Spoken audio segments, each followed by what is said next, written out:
We want to turn back to Russia. The president raising eyebrows on that one, too, calling it all a big hoax after, of course, that week of head-spinning explanations from the White House. But now newly released top-secret documents show the FBI surveilled former Trump campaign advisor Carter Page, saying he was the subject of recruitment by the Russian government. Our Chief Justice correspondent Pierre Thomas has more. Pierre, the president's got a lot of tweets already this morning saying this all is a conspiracy, essentially, to target his campaign, saying this is the basis for a witch hunt. Cecilia, good morning. That's right. We're learning more details about the genesis of the Russia investigation that eventually became the Russia probe. But right now, you're right. The release of these documents has sparked yet another debate involving the president and the Justice Department. This morning, yet another political firestorm surrounding the FBI's release of the documents used to obtain surveillance warrants against a former foreign policy advisor for Donald Trump. The FBI surveilled Carter Page during the height of Trump's campaign in 2016, accusing him of being an agent of a foreign power, Russia. But Page told ABC News the FBI's documents do not rise above complete ignorance and or insanity. I've never been an agent of the foreign power by any stretch of the imagination. Sunday morning, President Trump chiming in, claiming again without evidence that his campaign was spied on. In one tweet saying, quote, witch hunt, rigged, a scam.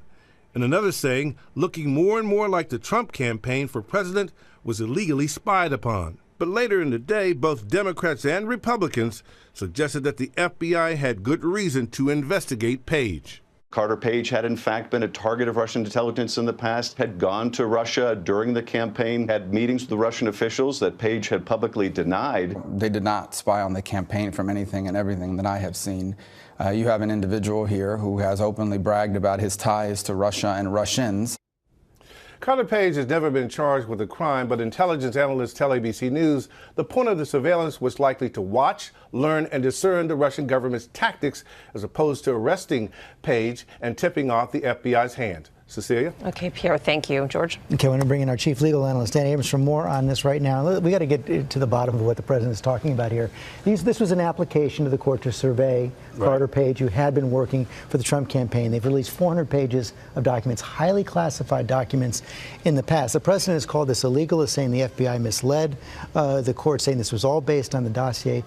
Everything he's saying there just isn't true. Yeah, and if you read actually the documents themselves, it becomes clear exactly why they wanted this. Remember, this is an application saying this is why we need more information.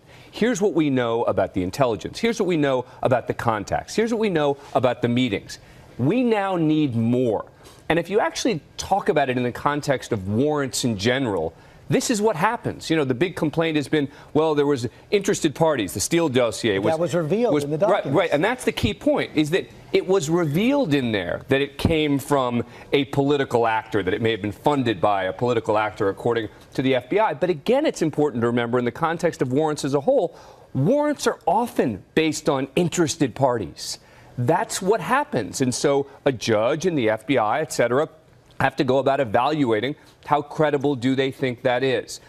So if you actually read the warrant, it doesn't support almost anything that the president And just to be clear, is there any evidence in that warrant that the FBI did anything wrong? No, there's nothing in the warrant application at all. In fact, it's just the opposite. It's actually a very thorough document which supports their concerns about Carter Page. Another big development over the weekend. Michael Cohen, it was revealed, had taped Donald Trump back in September 2016 discussing payments to that Playboy playmate, Karen McDougal, who had said she had an affair with Donald Trump.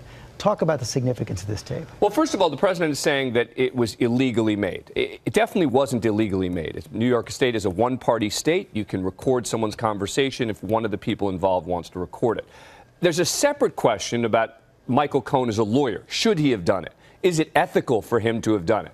Those are separate questions that, for example, the Bar Association would address. But keep in mind that in order to go into Michael Cohen's office, we have to go back to this because the president's talking about it again, they had to have a warrant. Just because you are a lawyer and you have clients, it doesn't mean you are immune from a warrant. And therefore, they can't say, we believe we have probable cause to say you have committed a crime. Think about that. It sounds like the suggestion is if you're a lawyer and you have clients, there should be no way the FBI can get a warrant to say, we believe there's probable cause that you, the lawyer, have committed a crime. There's nothing to indicate that they were going in there to get information about Donald Trump. And it also shows that the president did indeed know about these payments, even though he had denied it many times in the past. That's right. If the recording is what we seem to believe it is now, and he's having conversations about the $150,000 payment, the only way that it would be exculpatory, as Rudy Giuliani has suggested, is if the president says, I have no idea what she's talking about, why AMI would be paying her,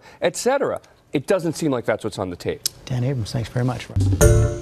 Hi, everyone. George Stephanopoulos here. Thanks for checking out the ABC News YouTube channel. If you'd like to get more videos, show highlights, and watch live event coverage, click on the right over here to subscribe to our channel. And don't forget to download the ABC News app for breaking news alerts. Thanks for watching.